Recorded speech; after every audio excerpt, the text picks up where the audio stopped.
Since the dawn of time, people have looked up at the evening sky and dreamed of traveling to Earth's nearest neighbor. On July 20th, 1969, as Neil Armstrong started down the ladder to the lunar surface, a dream as old as humanity was about to come true.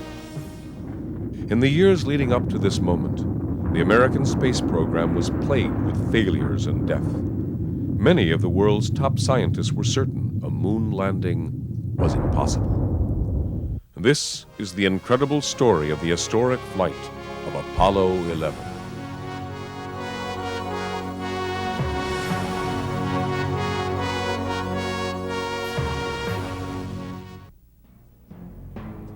It was against the backdrop of the Cold War that the American and Russian race to the moon emerged.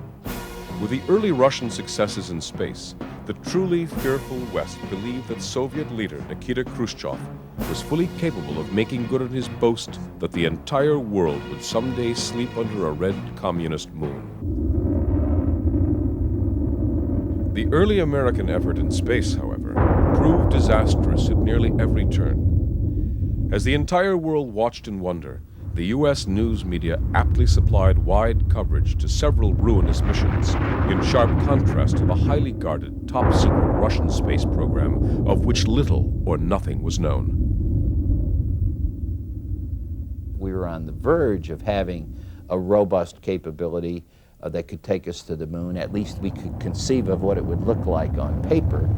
But the actual systems we had at the time were relatively fragile and relatively unreliable. I remember looking at film of launches, frankly, most of which seemed to end up in a disaster rather than a successful launch to space. I believe this was probably the most dangerous period of the space flight because the spaceships that we were flying were not particularly reliable. We had lost the Mercury Atlas 1 and 3 missions. Prior to the John Glenn, we had had problems on several of the Atlases. The technology was very primitive at that period of time. Thus, at the height of the Cold War, the American Space Agency NASA held a distant and dismal second place to the formidable Russian space program, and America seemed destined to remain permanently overshadowed in space by the seemingly superior Russian program. The beginnings of the American successes that was to ultimately culminate with Apollo 11 started to surface during Project Mercury. During these missions, lone astronauts rode spacecraft into Earth orbit. Although fine accomplishments in and of themselves, the Americans were still a long way from walking on the moon's surface. Upon the completion of Project Mercury, NASA moved into Project Gemini, which was capable of transporting 2 astronauts. Still, the remaining technological hurdles were nothing short of daunting. You got to remember, Mercury was not a maneuverable vehicle. Go up and come down, and that's all. It had no maneuvering capability. So that was the first thing we wanted to do, was maneuver. The second thing we wanted to do was, could it go find somebody up there? Could it go do a job up there? Could it go rendezvous with something? Could it go dock with something? Could you attach a rocket to it and go to someplace else? Those were all the things we were thinking about when we came to Gemini. There were 4 major objectives of the Gemini program. Computer-controlled re-entry to improve guidance that would contribute to return from the moon guidance. That was one objective. Rendezvous of spacecraft was another objective, so that we could do lunar orbit rendezvous to come back from the moon. Long-duration flight, so that we could assure that the human could exist comfortably or at least survive up to 2 weeks, which was the longest possible lunar mission that we might have. That was another objective.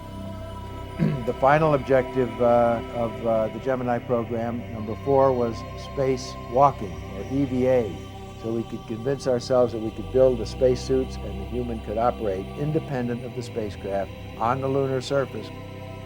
So all those 4 objectives really bridged the gap between Mercury and Apollo. Project Gemini required not only perfection of brand new hardware, but the creation of new techniques to deal with time delays and testing the procedures for getting a spacecraft to the moon. An additional challenge was utilizing the vehicle's own pilot craft as the platform to return to Earth. Just as momentum was building within the U.S. space program, tragedy struck. 2 astronauts, Elliott C. and Charles Bassett, died in a plane crash during their Gemini training. Later, several other astronauts narrowly survived near-fatal accidents during the testing of the new Gemini technology. Given the monumental task and pace before them, many more things could have gone horribly wrong. So it again was kind of a spooky experience. As again we learned, and by the way, felt that we were being smiled on and watched over by someone smarter than us, because any of the things that we had run into could have turned out much worse than they did. It was the mission of the Apollo program to master each technological feat and then land on the moon. Believing that astronaut casualties were now behind them, NASA forged ahead. Tragically, the 3 astronauts of the very first Apollo, Apollo 1, were instantly killed during a routine ground test. A flash fire in the capsule caused by a short circuit instantly ended the lives of talented astronauts Gus Grissom, Ed White, and Roger Chaffee.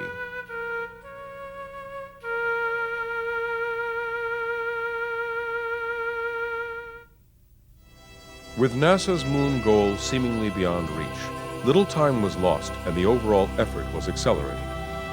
Apollo 8 successfully orbited the moon. Apollo 9 tested the lunar lander in Earth orbit. And Apollo 10 took the lander module to the moon as a dress rehearsal for the lunar landing. Each mission was integral to the first lunar landing attempt that was to be Apollo 11.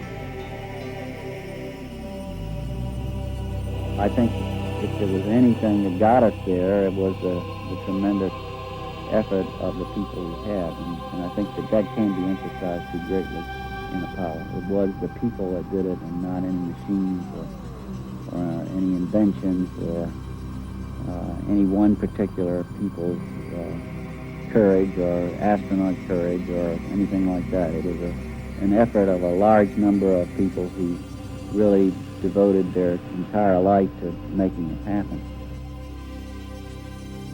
The crew of Apollo 11 was comprised of some of the most experienced and best trained of all astronauts. However, at the time missions were being assigned, no one knew which flight would be the historic trip to the moon. Apollo 11 commander was astronaut Neil Armstrong, a proven veteran of the Gemini program. In March 1966, he had previously commanded the first mission to rendezvous and dock with a target vehicle in space in Gemini 8. After he and his crewmate Dave Scott successfully docked with the target vehicle, a malfunctioning thruster caused the 2 spacecraft to spin out of control. Armstrong skillfully undocked the 2 vehicles without damage, although his spacecraft continued to spin to the point where both men nearly lost consciousness and the spacecraft almost spun out of control and off into outer space. In an amazingly cool manner, Armstrong identified the problem and stabilized the spacecraft with only seconds to spare.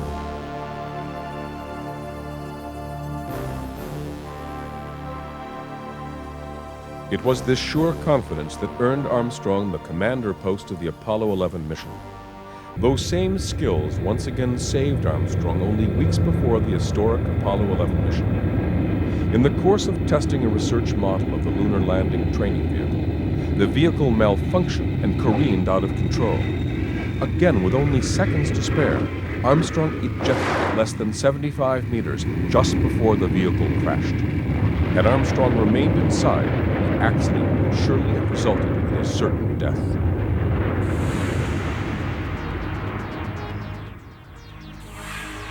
Armstrong's crewmate in the trip to the lunar surface was Colonel Buzz Aldrin, third in his class at West Point, who received a PhD in orbital mechanics from MIT prior to becoming an astronaut. It was Aldrin who more or less single-handedly rescued the Gemini program when he developed new spacewalk techniques during Gemini 12.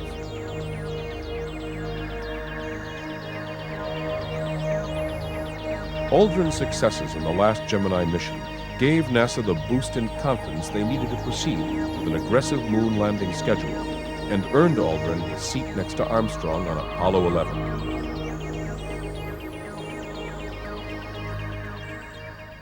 The third crewmate on Apollo 11 was Michael Collins, another experienced Gemini astronaut who drew an assignment unique among astronauts. His mission was to remain in the orbiting command module while his crewmates used the lunar lander to descend to the moon. Collins was an expert in the techniques of rendezvous and docking, owing to his experience on Gemini 10 with John Young. During that mission, they rendezvoused and docked with two unmanned Agena vehicles and then used the Agena's boosters to set new altitude records.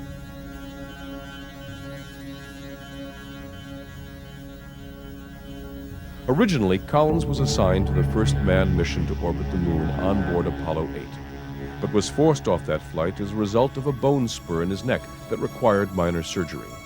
He was later reassigned to the next available flight, Apollo 11. With a series of impressive accomplishments to their credit, the crew members of Apollo 11 were ready to take their place in history when launch day came on July 16, 1969.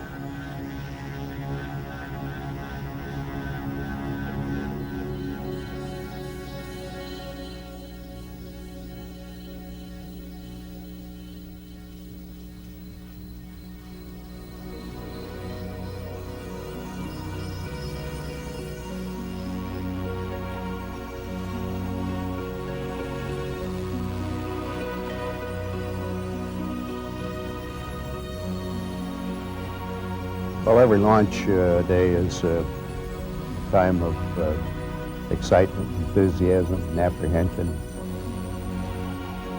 But I think in most circumstances, you always feel that the chances of actually lifting off are fairly distant or remote. And you have to temper your enthusiasm with the realization that, in fact, you may be coming back in and trying to go another day.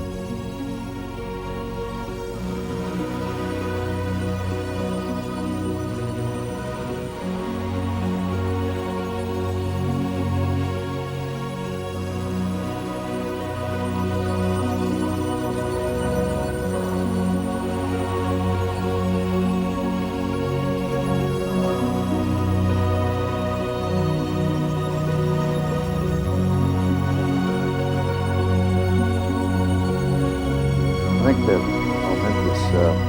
most memorable thing that I can recall about that particular day was the opportunity while my two friends here were being put into the spacecraft to stand alone by myself out there and look at the rocket, quietness, and see the sun come up and waves rolling in, and evidence of the millions of people watching, but nothing specific, and just so quiet. And to realize that indeed that the contrast was going to take place, all the frantic activity preparing the rocket, but it was so quiet up there for me personally.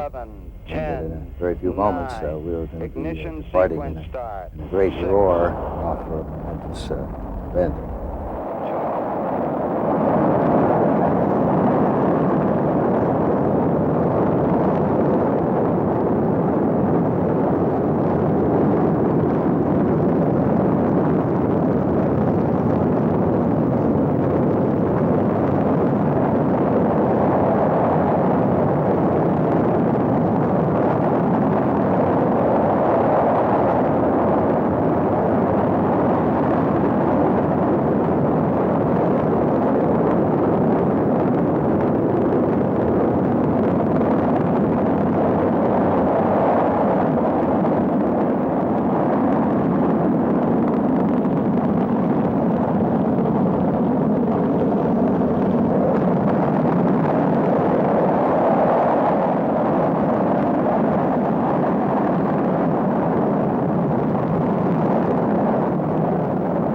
Apollo 11 proved to be a textbook launch, setting the crew on course for their appointment with the moon. However, excitement was cautiously kept in check by the knowledge that space travel is a very unforgiving undertaking.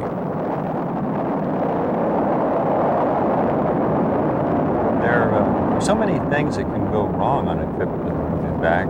It's sort of a long and fragile daisy chain of events. Of course, all three of us had flown in orbit before and seen the wonders of Earth as seen from space. This was a new experience for us in seeing it from a fairly long distance away. It does probably have a change in character as you become farther away. I think you most notice that, though, at the time you leave Earth. Departing at a great rate, it's very clear that this is an unusual experience. Capcom, we're go for TLI. Roger. Guys, I've got the word you wanted to hear. You are go for TLI. You're go for the moon.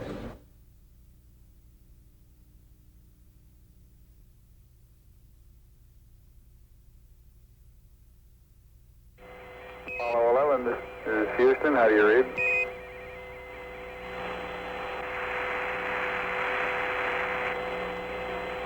Apollo 11, this is Houston. Radio check, over. 3 hours after liftoff, the Apollo command module moved forward to extract the lunar module from the third stage of the launch vehicle. Both were moving at 17,000 miles an hour, and afterwards the crew settled in for the 3-day trip to the moon. Oh, loud and clear now, Mike, and we understand that you are Doc. From our point of view, the command module was a wonderful improvement over our previous spacecraft. It was really firm. So we enjoyed the luxury of a big volume machine.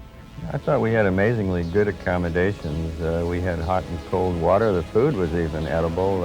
All in all, it was a nicely packaged small enclosure, and we could comfortably have stayed there far in excess of 8 days. I think it was a treat. It was certainly a major step upward. It was a marvel of technology, and had the company of two enjoyable people to keep us occupied. I think occasionally we'd get to drag a little bit on, I think, in a very long duration mission inside the command service module. But thanks to the experiences that we'd had previously in flight, we saw to it that there were adequate windows, and quite a few of them, to look out.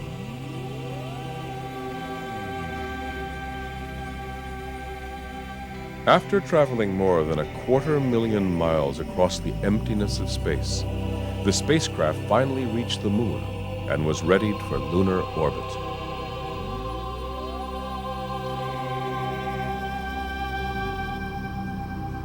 The thing about the moon that I thought was peculiar was that it seemed to depend on the angle of the sun.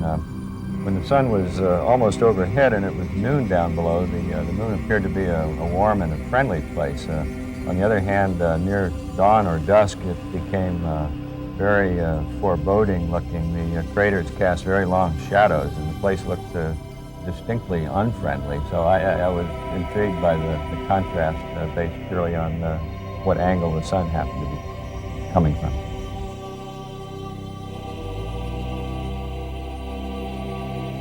On the morning of July 20th, the anticipated moment of lunar orbit and descent had arrived. However, the true test of many years of preparation lay just ahead. Armstrong and Aldrin entered their lunar lander, named Eagle, and powered up the systems while Collins remained in the command module.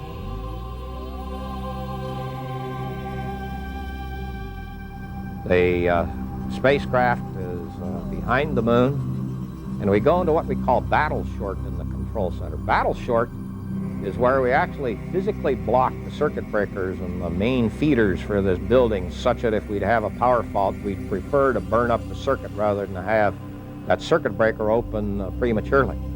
As soon as GC says, hey, we're in battle short condition, we lock the doors to the room because we don't want anybody walking in and distracting us at critical times. The first thing I heard was the flight director, Gene Kranz, come on the intercom, and he gave us a speech that I think General Patton would have been proud of. He said, "Folks, we're here. We are going to succeed. You've been trained. You know what to do, and we're going to go do it." But then he said something was even better. He said, "But no matter how it turns out, I'm going to be with you, and no matter what you do, I'm going to be right behind you." And you can't imagine what that meant to a bunch of young fellows who, like myself, were only 25 or 26 years old. Okay, all flight controllers going around the horn, gonna go for undocking. Okay, retro, go. Fido, go. Guide, go. Control, go. Telcom, go. GNC, go. Ecom, go. Surgeon, go. Capcom, we're go for undocking. Hello, Eagle, Houston, we're standing by, over.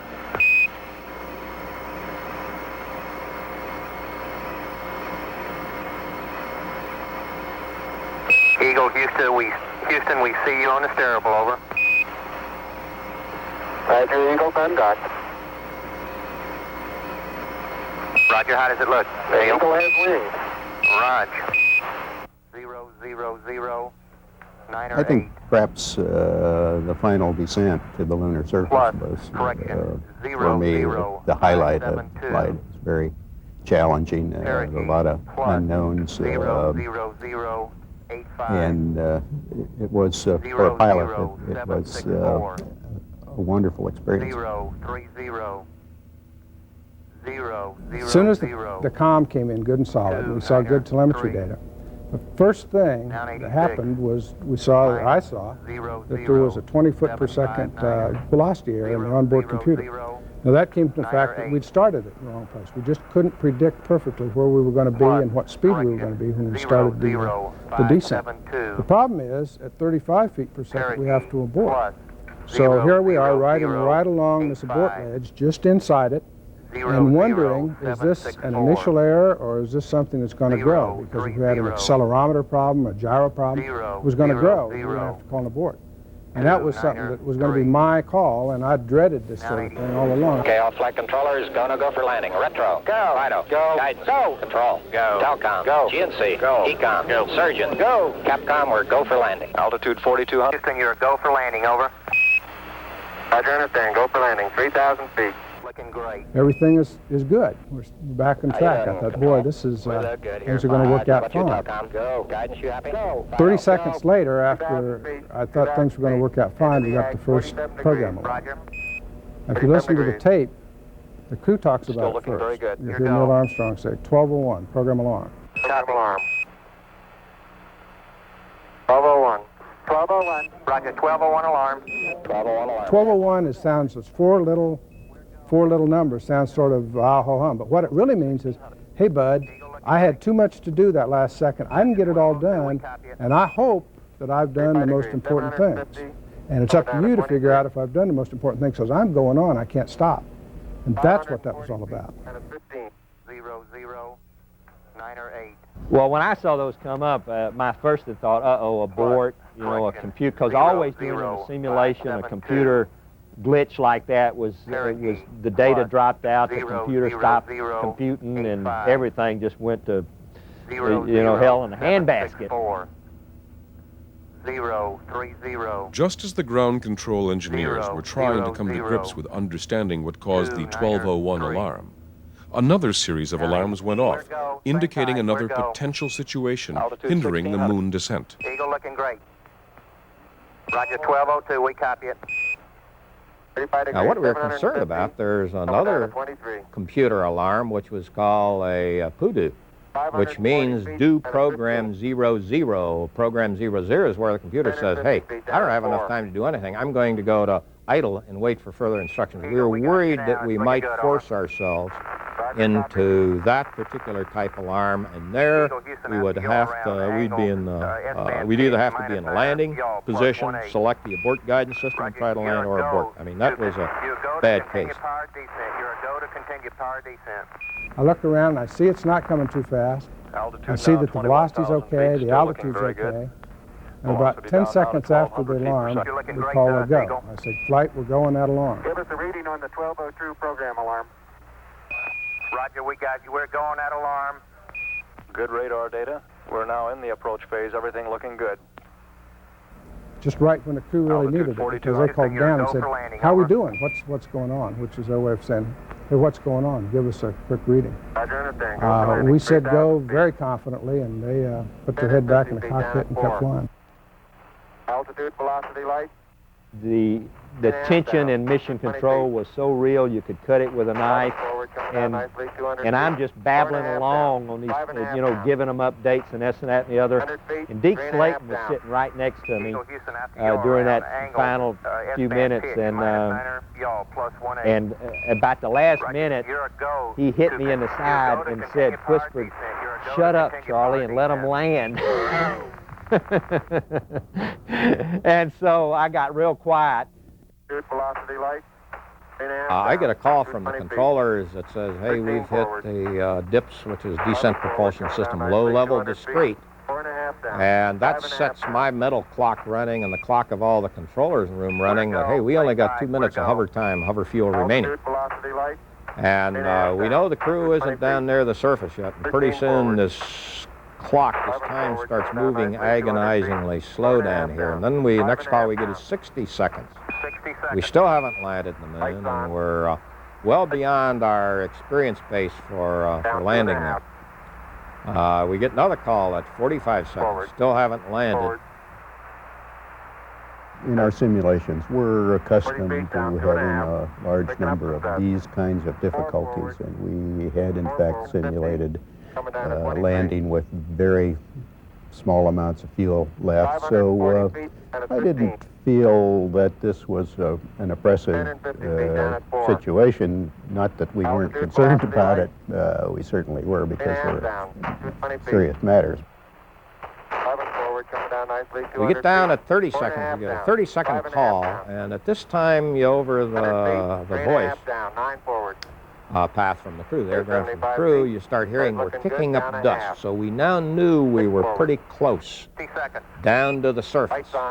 At which time, all we did from then on, we weren't communicating with the crew except for very terse call-outs on time.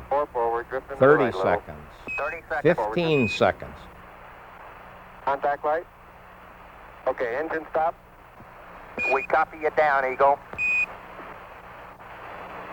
Houston, Tranquility Base here. The Eagle has landed. We were close. I think we were within 10 to 7 seconds of fuel before we landed. We were about 6 seconds away from the ground calling an abort. That wouldn't have been my call. That would have been another engineer's in this room. But he was within a few seconds. My problem was, I had to keep talking, I had to keep working, because I had a series of stay-no-stay decisions that we had to make. Because in case the LEM spacecraft had been damaged during the descent, or some of the temperatures, possibly we got into a soft landing area where it started to tip off, we had to be ready to abort at any time. So I had to keep my controllers, my entire team grinding away for what we call the T1 stay-no-stay decision. The things you have to hang on to are your buddies down here that are right there with you, and the flight director is going to stand behind you no matter what. And even though you're scared, you can function and operate. Now, I'm not saying everybody in this room was scared. Just me. I was always scared. I was scared during the sim. I was scared during the mission. I don't have any problem saying that. The technological problems of landing aside, at least one renowned scientist had great fears as to whether Armstrong and Aldrin would even survive the landing. Some predicted that the dust covering the moon's surface would explode upon contact with the lunar lander's engines. That issue arose because of a scientist by the name of Thomas Gold, who tended to take a little bit of data and make extreme extrapolations from it. And he convinced a senator and some high-ranking NASA officials that this was a problem, that the moon dust would ignite. There was a piece of evidence that he had from the pictures from the Surveyor spacecraft that showed that dust was collecting on the spacecraft, and this meant it was hopping around with electrical charges and could get in the Apollo module and ignite and so on. Ultimately, this fear proved groundless, and the first successful landing on the moon's surface became history. For the moment, the crew had to push aside any remaining anxiety and anticipation for their walk on the moon. There was still work to be done and checkouts to be performed inside the lunar excursion module before venturing outside. Through the window of the Eagle, Armstrong and Aldrin took in what no human had seen before. We had hours to stand there a mere 15 feet, say, above the surface and look at pretty much everything that was available out the front windows. We had a sense of the gravity, the character of the environment there. So long before we actually got out on the surface, we already had pretty good appreciation for what the moon was like. The crew, as they had been trained, were looking out the windows, and they were describing the terrain that we had landed in. As the crew was describing this, I could see the puzzlement on the controllers' faces that said, this isn't where we expected to be. Well, that was obvious because we had landed long. But we thought from the crew description we'd be able to plot the position, and the geologists in the back room were confused. On Sunday, July 20th, 1969, almost 7 hours after touchdown, it was a go for the crew's historic moonwalk. As more than 1 billion people simultaneously watched on their televisions, momentarily brought together by this unprecedented event, Neil Armstrong and Buzz Aldrin readied themselves to turn an age-old dream into reality. Tempering the astronauts' eager anticipation to walk the lunar surface was the lingering fear of potential danger and death. And that the astronauts would step off out of the spacecraft and sink out of sight if the spacecraft hadn't already sunk out of sight, that they needed snowshoes to walk around because there was going to be all this incredible depth of dust and so on. I'm going to step off the limb. That's one small step for man, one giant leap for mankind. Oh, that looks beautiful from here, Neil. It has a stark beauty all its own. It's like much of the high desert of the United States. It's different, but it's very pretty out here. Are you getting a TV picture now, Houston? Neil, yes, we are getting a TV picture. You're in our field of view now. Okay, ready for me to come out? All set. Okay, I'm on the top step. It's a very simple matter to hop down from one step to the next. You've got 3 more steps and then a long one. Okay, I'm going to leave that 1 foot up there and both hands down to about the 4th rung up. There you go. Okay, now I think I'll do the same. The first thing you do, first thing we did when we got out of that spacecraft was go get some rocks. Do nothing else, just pick up some rocks, put them in a bag and put that in the spacecraft in case we have to get the hell out of there. That's what we did.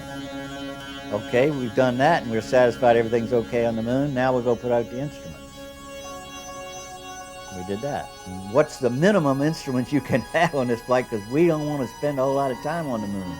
We want to get off of there. We want to come back and think about all this stuff and make sure that we did it right and that everything was okay.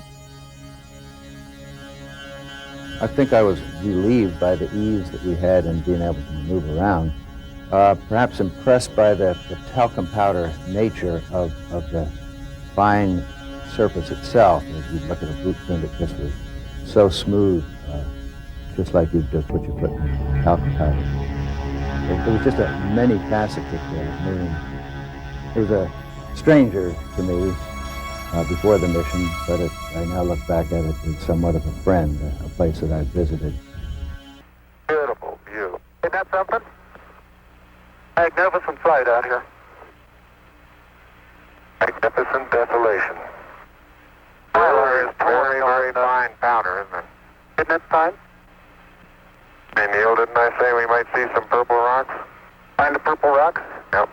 Very small, With about sparkly, 2.5 hours allocated for the moonwalk, most of the time was dedicated to collecting rocks, planting the American flag, and erecting a few key scientific experiments.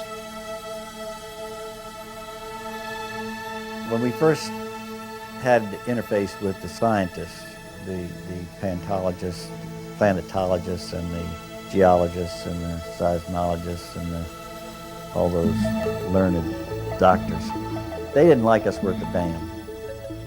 They wanted to do all this fancy science on the moon. That wasn't our job at the time.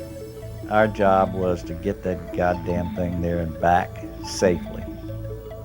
The guys that flew in it safely. And I would say, look, don't bother me with that now. Tell me what's the minimum amount I can do to satisfy you, and let me go get it done.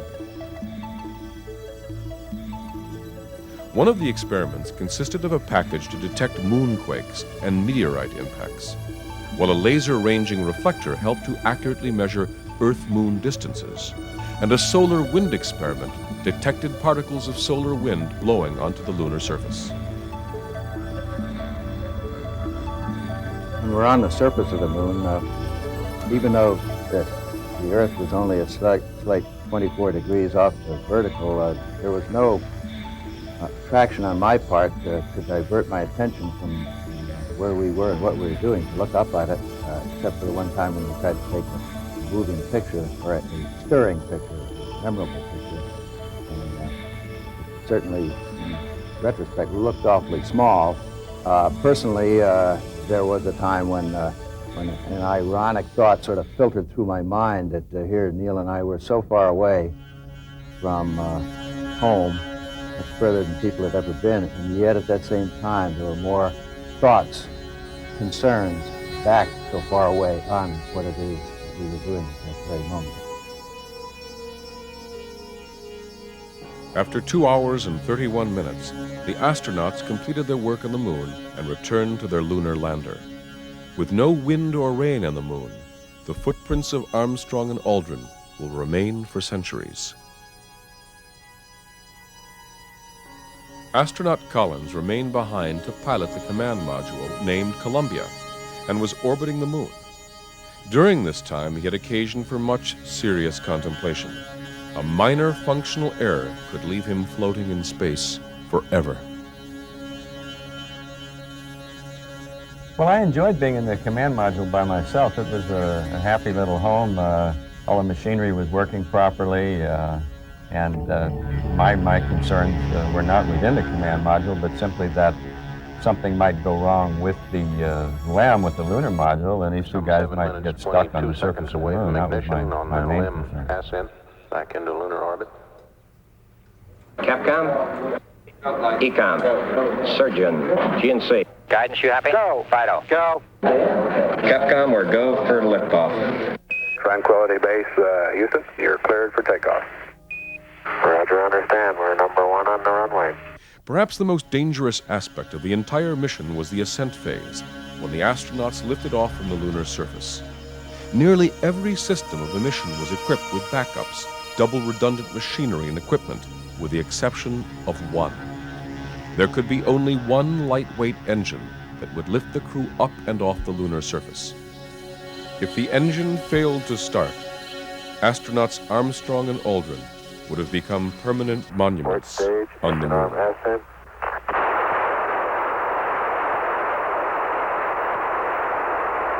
Beautiful.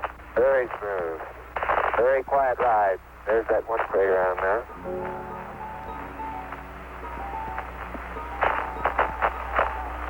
Thousand feet high, 80 feet per second vertical rise. Eagle Houston, you're looking good at 2. Ping, zags, and misspin all agree.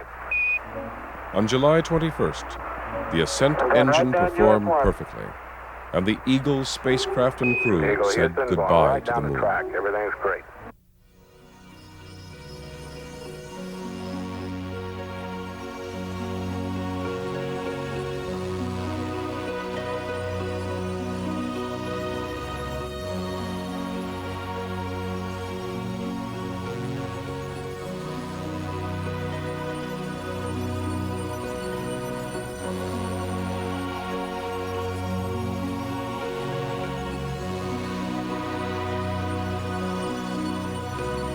For Commander Collins and the command module, the approaching Eagle was a welcome sight.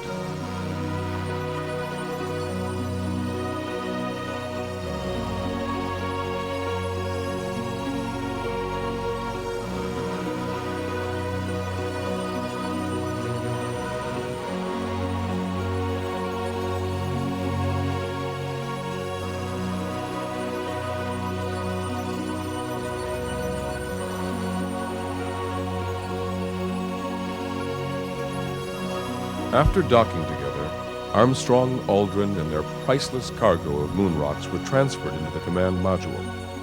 The lunar lander was jettisoned and ultimately fell back and crashed on the moon. The crew was anxious to return home, but they were still 3 days and 250,000 miles away. The key thing is this business that we're in is absolutely intolerant of carelessness, neglect, incapacity. There's a lot of surprises. There's a high risk. There's nothing conservative about the business that we're in. Basically, we hold back until we are absolutely sure that our job is done. Then we will sit back and we'll celebrate.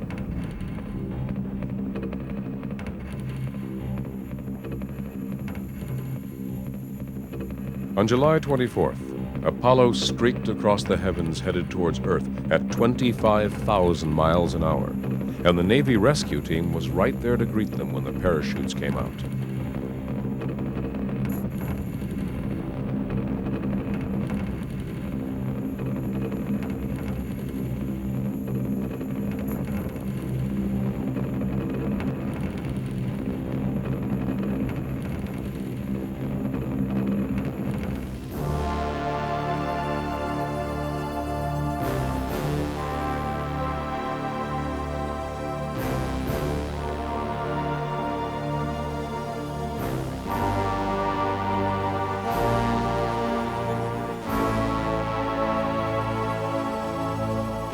I think in 11, from my personal standpoint,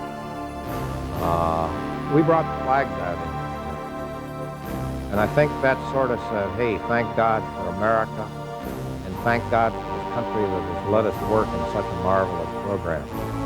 And we passed around cigars in this thing here, and this is one we could smoke in the control center. People would do this, and we'd light up the cigars. And that was, hey, our thanks to the team. Then we met with the other crews and the program managers. We opened the doors to this room. And these hundreds of people would come into the room, all of whom had one little piece of this mission, but without whom we couldn't have done this mission. There was just a feeling of togetherness, bond, unity, accomplishment. It was just the most marvelous feelings in my entire life that existed in this room. Due to a very real fear that the astronauts could ferry back with them moon germs or some other alien life form capable of contaminating and killing off all life on Earth, the crew was immediately put into strict quarantine for over 2 weeks. By the middle of August, the journey was over, and the crew was safely returned home to Houston, where they went on to become 3 of the greatest heroes in the history of humanity.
Although some argue that the moon missions cost too much for too little, the Apollo program was truly a bargain. It cost taxpayers a sum amounting to only 1/3 of 1% of the gross national product in 1970. Yet the technical and scientific knowledge gained from it was immeasurable and still yields benefits today. In the decades that have passed since those first footsteps on the moon, Apollo 11 remains as one of the greatest achievements in the history of human endeavors. The moon was not the finish line, but merely the first step in the eventual exploration of the universe. There's an increasing momentum to go back to the moon, and studies of the moon are indicating more and more new reasons why it does make sense to go back, but I'm not in a position to say right now when we might make that next trip. I'd prefer to see us go to Mars rather than go back to the moon, unless we need the moon as a stepping stone to Mars. It could be that in studying Mars, you will discover that the best way to do it is by way of a base on the moon, and if that turns out to be the case, well and good, but I see the moon really not as an end in itself, but really a stepping stone to deeper space, to Mars and to the planets beyond. I feel that as humans expand outward, that they should be in a gradual, continuous self-sustaining way, and I suspect that it will involve visiting the moon simultaneously or in melding together with our growing visits of humans to Mars. I am encouraged by the fact that there are so many people asking those questions, which seems to assure me that our future has a great deal of promise. Well, I think a Martian astronaut would probably be better off studying the voyages of Vasco da Gama or Lewis and Clark rather than he would listening to the three people who spent only 8 days out on the road. Round trip for a Mars mission is going to be in the vicinity of 2.5 years, and that's close in duration to those of the early explorers. I think Mike's right. The trip to Mars is going to be a very long and involved and major segment of a person's life, and there's going to be a lot of times to be thinking about it, discussing it en route beforehand and afterward. The nation needs a strong goal, strong objective, and Mars is a much clearer one to use as our compelling drawing force into the future.